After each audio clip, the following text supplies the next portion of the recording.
All right, let's dive into something kind of glamorous today. Glamour. Yeah, luxury recruiting. Imagine Oh, okay. trying to find someone like to market diamond-encrusted yoga mats. That's a good one. It is, right? Yeah. Well, we've got this case study all about a luxury food and gift company and how they found their senior marketing director. Oh, interesting. Yeah, it's a wild ride. I bet. It really highlights how the needs of that market kind of shape the whole recruitment process, right? Yeah. It's not just finding someone with the right experience on paper. You have to understand luxury, and you have to find someone who speaks to those luxury consumers. Yeah, exactly. So this company, they're family-run, Okay. worth a cool 15 million pounds.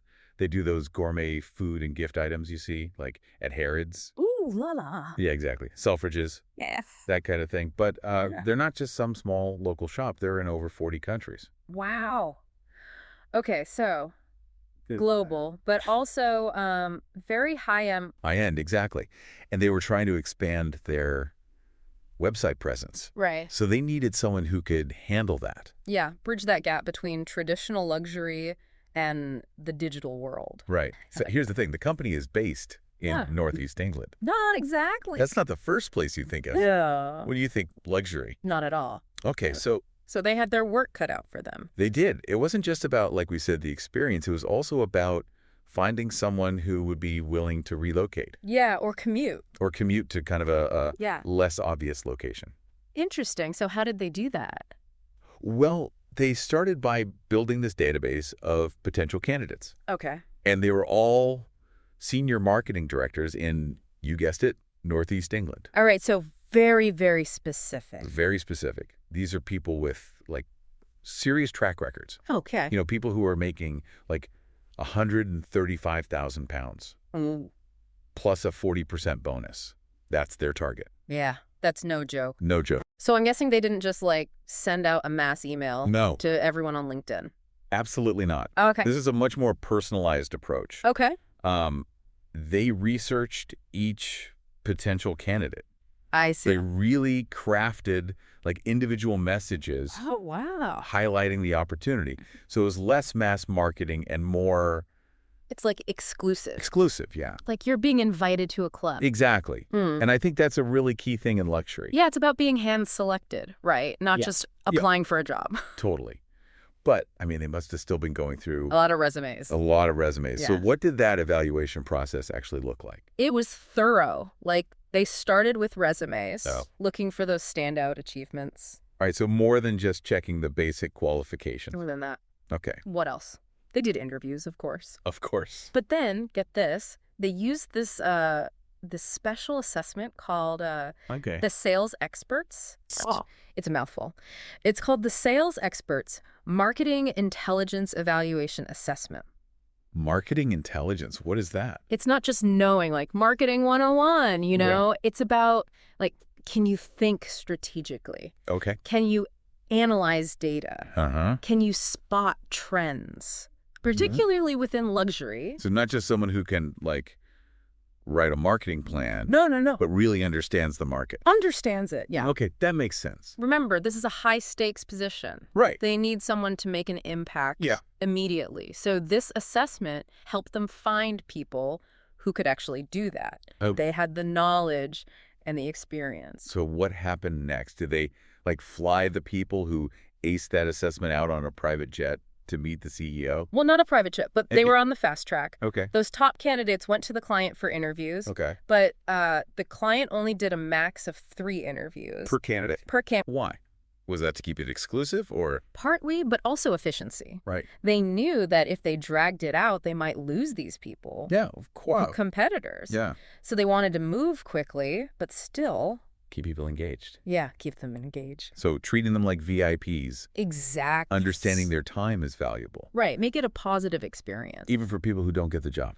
Yeah, exactly. All right, so we've talked about the challenge, the approach. Yeah. Did they find their diamond-encrusted yoga marketer? They did. And here's the thing. Yeah. The whole thing, from database to offer, Yeah. took 10 weeks. 10 weeks. 10 weeks. That's crazy fast, It is fast, especially for a job like this. especially for this level. It really shows how effective they were. It does. So how many people did they start with? Okay, so they started with 283 potential candidates. Oh, wow. That's a lot. A lot of resumes. Yeah, but then through that screening process. Right. They got it down to 30 for agency interviews. Okay, so they cut it by like 90%. More than that, yeah. That's amazing. What next? All right. From those 30, 14 went on to client interviews. Okay. Remember, max 3 per candidate. Right. And from those 14, they chose the 1. So 203 down to 1. 283 to 1. That's incredible. It shows the power of a focused approach. Yeah, absolutely. This wasn't luck. This was knowing what they wanted and having the process to get there. Wow, so 10 weeks. 10 weeks. What can we learn from that speed? Well, it seems like a streamlined process, respecting everyone's time, Yeah. is really crucial for getting top talent. Especially in a competitive field like this. Oh, yeah, for sure. Absolutely. Because top people, they don't just sit around waiting. No, they're in demand. They're in demand. So I'm curious, what made this final person the right fit? That's a great question. What can we learn from that success? Now, that's where things get really interesting. It wasn't just a fancy resume or knowing the latest trends. Yeah. It was more like an intuition for the luxury market. Okay. And really understanding that company's history, their heritage. So is this that whole cultural fit thing? Yeah, exactly. No. Remember, it's a family business. Right. Strong values. Yeah. They needed someone who got that, who embodied it. So it's not just steering the ship, it's Right. believing in where it's going. Exactly. And that's where the assessment was so important. Yeah. It helped them find those candidates who really understood the company and how to translate that into marketing. Okay, I'm seeing the bigger picture, but I'm still stuck on the location. Yeah, Northeast England. It's lovely, but... Not exactly Milan. Exactly. Where's So did they have to compromise on talent because of that? That's the question, isn't it? Yeah. But I think this case study really challenges us, about where talent is. Okay. They were willing to look beyond the obvious places. So they were open to new talent pools. Yes. Less geographically limited. Exactly. And this is a trend we're seeing more and more, Right. especially with remote work becoming so big. That's a good point. Maybe this is the future of recruitment. Yeah. Location matters less. Mm-hmm. Companies can go global. So what does that mean for company culture? Virtual teams running global brands? It's an exciting time, that's for sure. It is. Okay, we've talked about the client, the challenges, the process, that crazy speed. 10 weeks? 10 weeks. What are the big takeaways? What can we learn from all of this? Yeah, what applies to us regular folks? Well, first, it shows that being strategic works. Okay. Not just hoping for the best, but knowing what you need. Right. And tailoring your search. Tailoring it, exactly. So it's quality, not quantity. Yeah, Focus on finding the right people, even if they're not looking. absolutely. What about the speed? Yes, the streamlined process. Is that just a luxury thing? I think it's becoming essential everywhere. Okay. Time is precious. Companies have to respect that. So no more dragging things out. Well, you still need to be thorough, Right, of where course. there's a balance. Right. Find that sweet spot. Exactly. And the third thing, being open to new possibilities. Like this company was. Yes. Looking beyond the usual suspects. Challenging those assumptions about where talent is. And with remote work, this is only going to become more important. It sounds like the future of work is less about where you are Yeah. and more about what you bring to the table. I like that. And this case study proves it. Yeah. Even in a traditional industry like luxury, things are changing. So be strategic, be efficient, be open. Sounds like a plan. That's good advice. It is. But I think there's another side to all of this. Oh, We've focused on the company's success, right. finding the right person. Yeah. But what about everyone else? The other 282 candidates. Exactly. What's it like from their side? That's a great point. We haven't really thought about that. It's easy to forget there are hundreds of people involved. Each with their own hopes. Yeah. Even in a competitive field, we have to be empathetic. So it's not just about finding the one perfect person. No. It's about how you treat everyone, Yes. recognizing their value, even if they're not the right fit this time. Exactly. I mean, we don't know how the company handled those other candidates, True.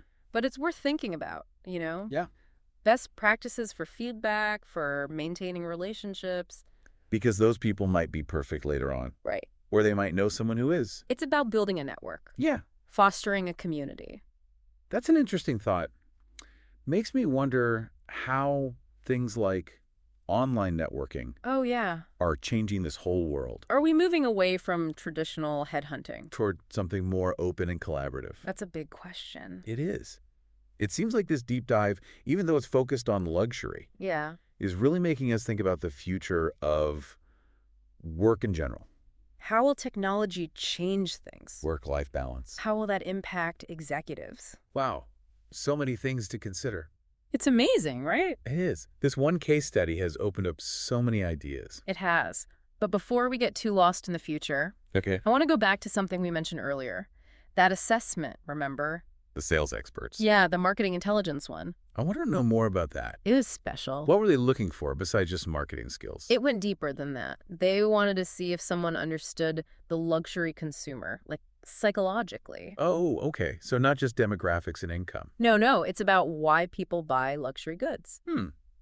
Like the psychology of it. Exactly. Think Okay. about it. Status, exclusivity, craftsmanship. Yeah, the desire for something unique. Yes. And the assessment helped them find people who could tap into those emotions. So creating campaigns that weren't just pretty, but spoke to those desires. Exactly. Like they needed someone who spoke the language of luxury. It's like a translator. Yeah, bridging the gap between the brand and the consumer. And that takes passion. Oh, wow. Not just a job, a way of life. Right. That passion shows in everything they do. So they found the right person, clearly. They did. But with all this talk about luxury, is there anything we regular folks can learn? Oh, definitely. For one, that targeted approach, that's valuable anywhere. Taking the time to understand what you need. Yeah, the role, the company culture. Find those hidden gems. Exactly. And it's about quality, building relationships, making it a good experience for everyone. What about that streamlined hiring process? Just a luxury thing. I think it's becoming essential everywhere. Time is valuable. So no more like endless interviews. You still need to be thorough, but... Right. Find the balance. Exactly. And being open to new possibilities like this company was. Looking beyond the usual places for talent. Challenging assumptions. And with remote work, that's key. So be strategic, efficient, open. That's the formula. It applies to anyone. It really does. I think this deep dive has given us a lot to think about. More than just recruitment. The future of work in general. It's amazing how one case study can do that. It is inspiring, right? It is. I feel like I could market those yoga mats now. Well, maybe not the yoga mats, but... Okay, fair enough. Mm. But seriously, we've learned so much. About finding the right people. Streamlining the process. Being open to new ways of working. And remembering that there's a person behind every resume. That's so important. It is. Well, I think we've unpacked this case study pretty thoroughly. I think so too. We've seen how a smart approach to recruitment can get amazing results. Even in a tough market like luxury. We've talked about speed, about remote work changing things. And most importantly, about the human side of it all. Absolutely. So until next time, happy headhunting, everyone.